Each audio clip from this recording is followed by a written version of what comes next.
তাহলে মমিন আপনাকে হইতে হবে। মমিন হলে ইমান লাগে। ইমান কাকে বলে, ইমানের পিলার কয়টি, ইমানের শাখা কয়টি, হ্যাঁ, এসব আপনাকে জানতে হবে। তাহলে দিয়ে ওগুলো আপনার মধ্যে তৈরি করতে হবে। জি, ওই সব দিয়ে আপনাকে তরবিয়ত নিতে হবে, প্রশিক্ষণ নিতে হবে। তাহলে ইমানি তরবিয়ত, ইমানি প্রশিক্ষণ নিতে হবে। ইমানের যতগুলি দিক আছে, আমি কতগুলি কথার দিকে যে ইঙ্গিত করলাম, ইমানের পিলার দিয়ে আর ইমানের শাখা দিয়ে। বলতে পারেন কেউ যে ইমানের পিলার কয়টি? বলেন কয়টি? 5টি, 6টি। ইমানের খুঁটি হচ্ছে 6টি। মোহাম্মদ রাসূলুল্লাহ সাল্লাল্লাহু আলাইহি ওয়াসাল্লামের কাছে জিবরাইল আলাইহিস সালাম মানুষের রূপ ধরে আসেন, সহিহ মুসলিম আছে। আসার পরে 5টা প্রশ্ন করেছিলেন। তার একটি প্রশ্ন কি ছিল? প্রথম প্রশ্ন ছিল ইসলাম সম্পর্কে, তারপরে দ্বিতীয় প্রশ্ন ছিল ঈমান সম্পর্কে। আখবিরনি আনিল ঈমান, ঈমান সম্পর্কে বলুন তো ইয়া রাসূলুল্লাহ। সাহাবারা ভাবছে যে কোন মানুষ সাদা কাপড় পরে একবারে পরিষ্কার পরিচ্ছন্ন হয়ে এসেছে, কিন্তু কেউ চিনতে পারেনি কি ব্যাপার, কোত্থেকে যে লোক এসেছে বুঝতে পারেনি তারা, যে জিবরাইল আলাইহিস সালাম মানুষের রূপ ধরে এসে জিজ্ঞেস করছেন। যখন জিজ্ঞেস করলেন জিবরাইল আলাইহিস সালাম সাহাবায়ে কেরামদেরকে শেখানোর জন্য, তখন উত্তরে কি বলেছেন নবী সাল্লাল্লাহু আলাইহি ওয়াসাল্লাম? আনতুমিনা বিল্লাহি আল ঈমানু আনতুমিনা বিল্লাহি ওয়া মালাইকাতিহি ওয়া কুতুবিহি ওয়া রাসূলিহি ওয়াল ইয়াউমিল আখিরি ওয়া তুমিনা বিল কদরি খাইরিহি ওয়া শাররিহি। তরজমা করতে হবে, কিন্তু মন্ত্র পড়ে কাজ হবে না। কেউ যদি না বুঝেন তো বলবেন না, কারণ আমাদের দেশের লোকের আবার ঈমান আরবিতে মুখস্থ রাখে। কথা বুঝতে পেরেছেন? ঈমানে মুফাসসাল ছোটতে পড়েছি, আর ঈমানে মুজমাল মুখস্থ। অনেক লোক মুখস্থ রেখেছে। আমি বললাম যে আমি মন্ত্রের ধর্মে বিশ্বাসী নাই, আমি হাতে নাতে বুঝে সুঝে বুঝে বিশ্বাস করি। যেটা বলবো সেটা বুঝবো অর্থ, আর তারপরে বিশ্বাস করব। বাস্তব ধর্ম দিন হচ্ছে বাস্তব দিনের নাম, মন্ত্রের নাম না। আর আরবিতে পড়ে দিলেন, জাতিতে বাঙালি, নিজেও বুঝলেন না, তাহলে তো ইমানই হলো না। ইমান মানে কি? বিশ্বাস। তো আপনি যে কথাগুলি বুঝলেন না, কি বিশ্বাস করলেন? আপনি যে বলছেন ইমানে মুফাসসাল মানে বিস্তারিত ইমান, মানে 6টি বিষয়ের, আর 6টি বিষয় আরবিতে পড়ে দিলেন মন্ত্রের মতো। তর্জমা করতে বললাম, তর্জমা করতে পারলেন না। আর ইমান মানে বিশ্বাস, তো কি বিশ্বাস করলেন? কি বলবেন? ঘোড়ার ডিম। যেমন ঘোড়ার ডিম দুনিয়াতে নেই, তেমন এরকম বিশ্বাসও নেই। বুঝা গেছে? জি। সুতরাং এই শুধু আরবিতে পড়লে হবে না, এইরকম ভাগ করে মন্ত্রে ধর্ম না, আপনাকে তার অর্থ বুঝতে হবে।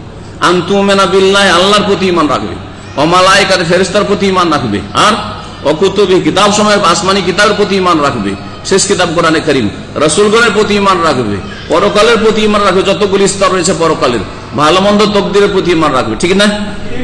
এটা তো সহজ উত্তর। ঈমানের শাখা কয়টি? ঈমানের শাখা কয়টি বলুন তো দেখি।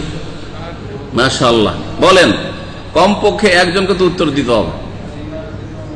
হ্যাঁ, মাশাআল্লাহ। আরবিতে? আরবিতে বলেন, বাংলায় বলেন। বললাম না যে দিন ইসলাম হচ্ছে বাস্তব জীবনের নাম। জি। 70-এর অধিক ইমানের কি রয়েছে? আল ঈমান, ও নবী সাল্লাল্লাহু আলাইহি ওয়াসাল্লাম বলেছেন, সহিহ বুখারী হাদিস রয়েছে, বিদউন ওয়া সাবউনা শুবাতান, ঈমানের 70-এর অধিক শাখা প্রশাখা রয়েছে। আলাহা, সবচেয়ে উচ্চ শাখা হচ্ছে কাউলু লা ইলাহা ইল্লাল্লাহ, আল্লাহ ছাড়া কোনো সত্য মাবুদ নেই, তাওহীদে ইবাদত, তাওহীদে উলুহিয়াত কায়েম করা।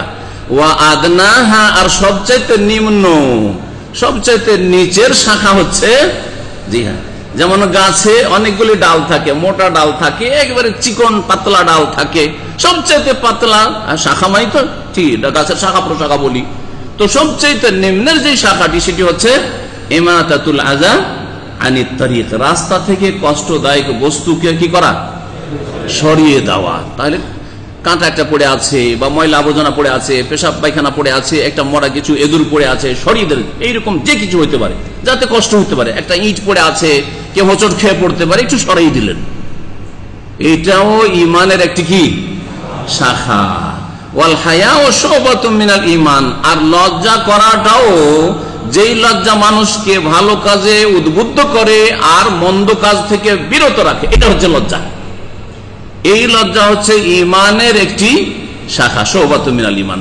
তাহলে এই হাদিসে 70-এর বেশি বলা হলো কি ঈমানের শাখা, তার মধ্যে 3টি বয়ান করা হয়েছে, ঠিক না? জি হ্যাঁ। তাহলে আল্লাহর ওলি হইতে হলে এই 70-এর বেশি শাখা যেগুলো রয়েছে, ডালপালা রয়েছে ইমানের, এগুলি আপনার মধ্যে হইতে হবে না হবে না? আপনার লাইফে 70-এর বেশি শাখা প্রশাখা নিয়ে আসার চেষ্টা করতে হবে। গাছ যদি থাকে শুধু কাণ্ড আছে, ডাল নেই, পাতা নেই, ওই গাছের কোনো মূল্য আছে? ডাল নেই, পাতা নেই, তো ফল হবে নাকি? শুধু কাণ্ড, বডিটা আছে, এই যে পিলারের মতো। তো আপনি যদি জাতিতে মুসলিম নিজেকে বলছেন আর ইমানের আপনার রুকুনগুলি ঠিক নেই, তাহলে সব গেল। আর রুকুন আছে কিন্তু শাখা প্রশাখা নেই, তাহলে আপনি হচ্ছেন ওই গাছের মতো, যেই গাছের কাণ্ড হয়তো আছে কিন্তু সেই গাছের কি নেই? ডালপালা নেই, পাতা নেই। আর যদি এই ইমানের গাছে শিরক থাকে, আপনার জীবনে শিরকি আকীদা থাকে, তো এমন গাছ আপনার এই ইমানের যে গাছের শিকড়ই নেই, জড়ই নেই, তো যেই গাছের জড় না থাকে ও গাছ কি বাঁচে নাকি? বাঁচবে? ও গাছ গাছই না, বাঁচবে না, ওর নাম কাঠ, তখন গাছ বলবেন এটা কি? শুকনো কাঠ। ঠিকই তেমনি আপনার দিনও নেই, আপনার দিনের নাম হচ্ছে শিরক, আপনার দিনের নাম হচ্ছে কুফরি, আপনার দিনের নাম ইসলাম নয়। বলছিলাম যে ঈমান হইতে হবে, এই আশা করি এর মাধ্যমে বুঝতে পেরেছেন জীবনের প্রতিটি ক্ষেত্রে তাহলে মুমিন হইতে হবে। নামাজটা ঈমানের একটা বড় শাখা কিনা? যাকাত বড় শাখা কিনা? ডাল কিনা? তারপরে হজ, যাকাত ইত্যাদি সবকিছু আসবে, কারণ আমলগুলিও ঈমানের অন্তর্ভুক্ত, আমলগুলিও ঈমানের অন্তর্ভুক্ত। ভালো করে রাখবেন। তাহলে ঈমানদার হইতে হবে, আল্লাহর দোস্ত হইতে হইলে এক গুণ।